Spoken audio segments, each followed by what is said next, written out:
নমস্কার বন্ধুরা, আমি আবারও চলে এসেছি আপনাদের কাছে নতুন একটি ভিডিও নিয়ে। তো আজ আমরা গিয়েছিলাম আসানসোল উৎসব।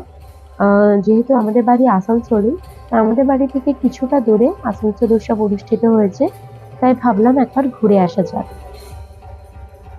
তো এখানে চলে এসেছি, দেখতে পাচ্ছেন কত মানুষের সমাগম। গান বাজনা চলছে এবং স্টেজের দুপাশে বিভিন্ন রকমের স্টল বসেছে।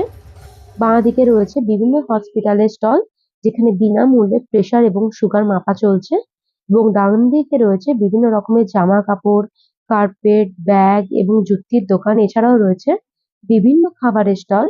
তো বাঁ দিকে আমরা আর গেলাম না, বাঁ দিকে স্টল গুলোতে আমরা ডান দিকেই এলাম। তো এখানে দেখতে পাচ্ছেন কত মানুষের সমাগম। এখানে রয়েছে রাজস্থানি লস্যি, যেটা অত্যন্ত ভালো খেতে, আমরা খেলাম। এদিকে রয়েছে চা, পানের একটা স্টল, যেখানে বিভিন্ন রকমের পান বিক্রি হচ্ছে। এছাড়া রয়েছে পোস্ত রাজবাড়ির একটি স্টল, যেটা আমাদের আসানসোলে সদ্য উদ্বোধন হয়েছিল কিছুদিন আগেই, পুজোর সময়। তো এছাড়াও আরো বিভিন্ন রকমের স্টল বসেছে, যেমন এখানে সরভাজা, সরপুরিয়া। এখানে টিবু বলে একটি স্টল, যার খাবার অত্যন্ত ভালো। এখানে চিকেন বেবি রোল আমরা খেলাম, অত্যন্ত ভালো ছিল। এছাড়া রয়েছে এদিকে রাজস্থানি একটি স্টল, যেখানে অত্যন্ত ভিড় ছিল। তো আমরা ভাবলাম একবার কিছু খাওয়া যাক।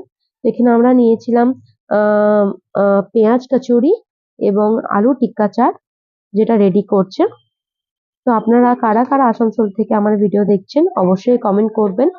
আর আমার ভিডিও যদি আপনাদের ভালো লেগে থাকে, অবশ্যই লাইক, শেয়ার এবং সাবস্ক্রাইব করে দেবেন। তো এখানেও রেডি করছে গ্রিন চাটনি, রেড চাটনি এবং টক দই এবং বিভিন্ন রকমের মশলা দিয়ে দিয়েছে।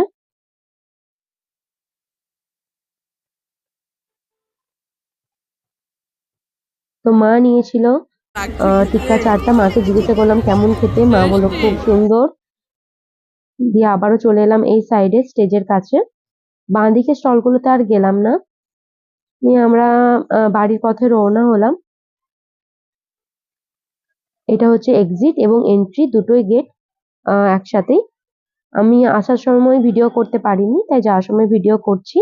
দেখতে পাচ্ছেন বাঁদিকে একটি ছোট্ট দোকানের মতো ছিল, যেখানে পার পার্সন 5 টাকা করে টিকিট। আপনারা এখানে টিকিট কেটে ভিতরে প্রবেশ করতে পারেন। ধন্যবাদ।